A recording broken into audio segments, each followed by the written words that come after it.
Hello all, welcome again. This is a session on VxWorks and memory management. So before getting into the shared memory sessions, we are going into the VxWorks and memory management. The agenda of this particular presentation is we will have a general overview, high level overview of how VxWorks thinks about memory like virtual memory, caching, and specific example of VxWorks allocate memory on a synergy dual processor. In this, we will be walking through the general view and the memory layout of the VxWorks, where we will be discussing plenty of things into the memory. Initially, we'll look into the memory layout and then we will look into the memory access. What are all the options available in memory access? Then we will have a look into the virtual memory and VxWorks and caching in the VxWorks. We'll go through the methods available. This is just a walkthrough, and finally we'll do how does a VxWorks allocate memory in that. So let's quickly jump into the general view. In basic VxWorks, all memory can be conceived as a singular linear array of words. All process can access all words, whatever the appropriate addressing unit is. Whatever the appropriate addressing unit, it can be byte, word, or long word. Okay, in memory layout, VxWorks on a Power PC, PPC, is we have few things like interrupt vector table, exception or interrupt vectors, shared memory anchor if necessary, or boot line, exception message. Boot line is a string of boot parameters. Exception message is ASCII string of the fatal exception message. So let's quickly jump into the memory layout. How do we initialize stack, and we'll see what is stage system image. And see, initial stack we already discussed in our previous videos. We already gone through a method called USR init.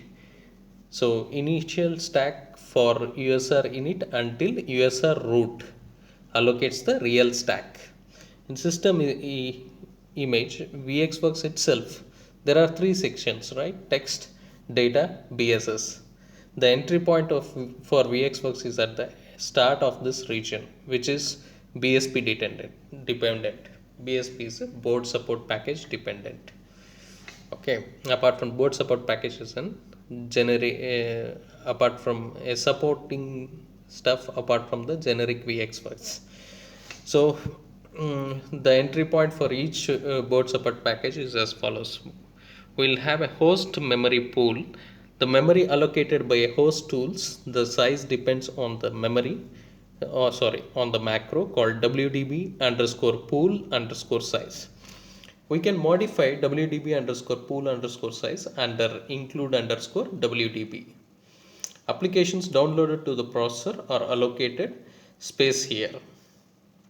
Okay, applications downloaded to the processor are allocated space here.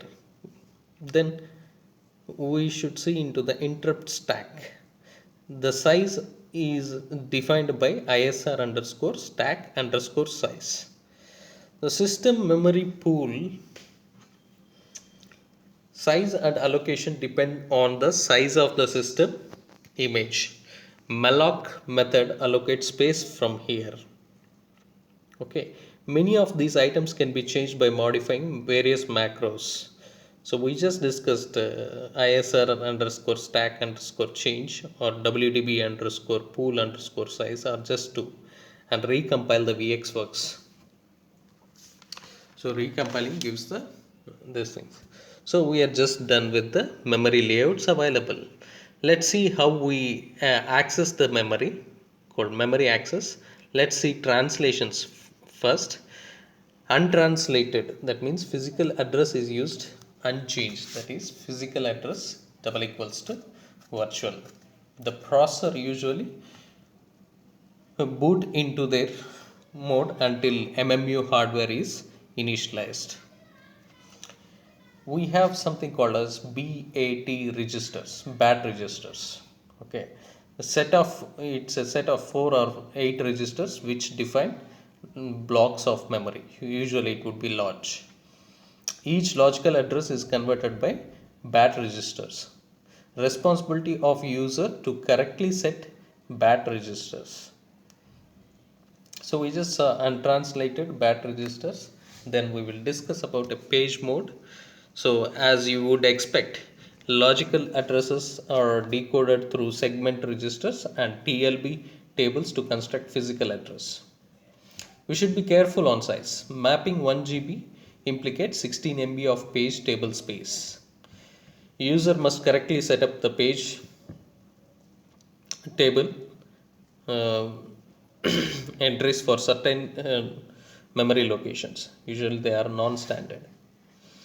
Usually a combination of BAT and page is used depending on the size of the memories to the map, VME or PCI or IO, etc.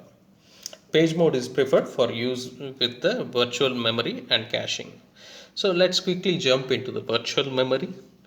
So VxWorks does not require a memory management unit, that is MMU. Not all systems have a MMU. System preference is best when a MMU is used. VM base lib allows one global virtual memory mapping for the system. VM base lib allows user to set cacheable or uncacheable memory blocks. Extensive virtual memory supports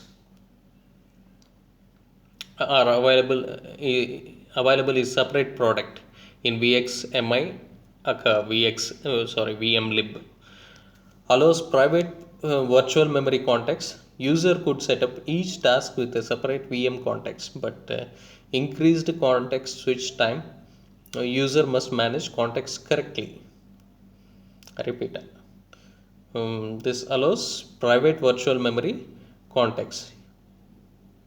User could set up each task with a separate VM context, but increased context switch time, user must manage context correctly. Not normally used in my company's embedded products anyways. So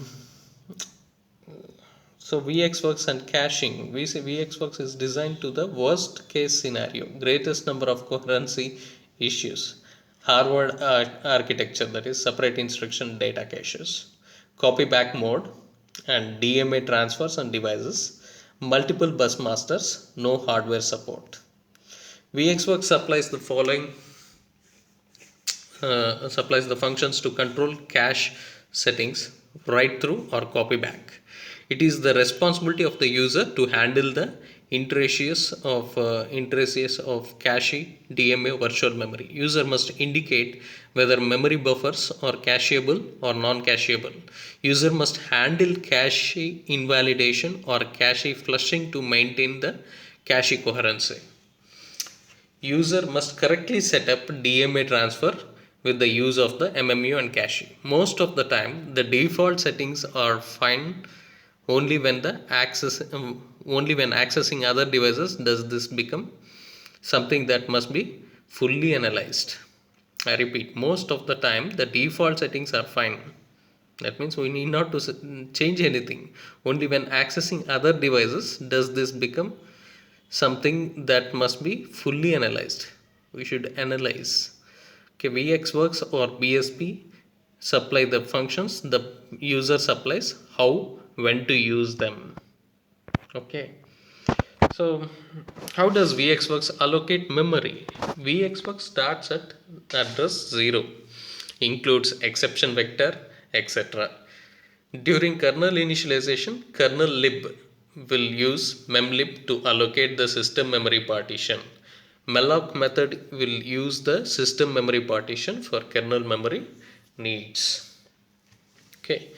User can create memory partitions by calling mempart create in mempartlib, which we already discussed in our previous sessions. This allows user to maintain different pools of memory, each of different size, and allocate from those pools. Generally, these allocates are pulled from the system memory partition. User can add more memory to the partition, and it need to be contiguous with appropriate number and appropriately sized partitions. A prior analysis the effect of the memory fragmentation can be reduced. So one problem with the VxWorks is PPC's addresses are 24 bits. PowerPC addresses are 24 bits. All code. VxWorks and application must be within 32 MB. There are several methods of dealing with this problem. Add the memory to the global memory pool underscore after underscore all application code is loaded.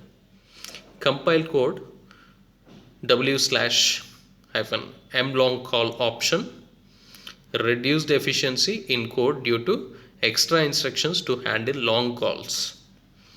User manages extra memory not visible to the VxWorks malloc. So vmlib.h handles specifics of specs of VxWorks. vmlib.h handles the physical to virtual memory mapping. Data structure sys phys physical mem desc.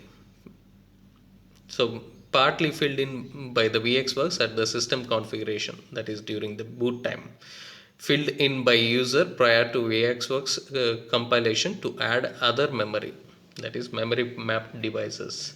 So example of sysphys memdesk synergy dual processor, as I promised at the agenda. This is essentially the first page table in the system. It contains the first set of page table entries.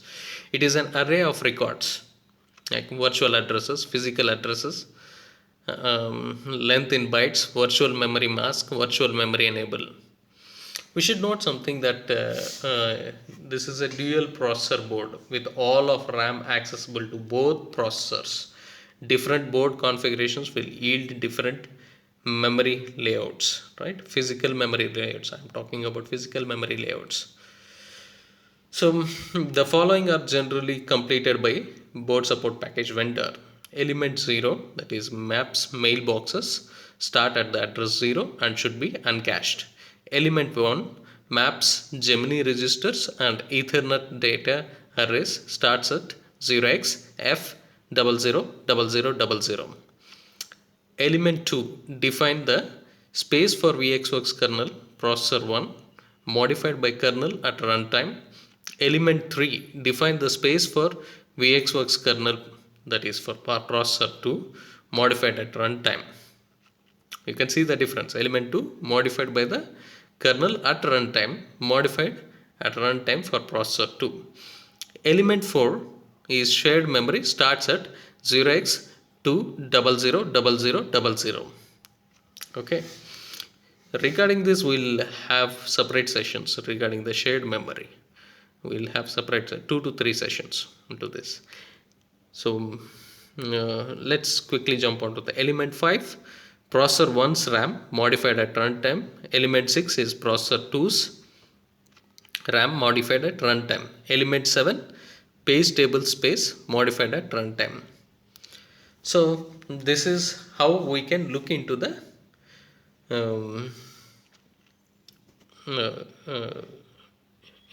sysphys memdesk by the BSP vendor.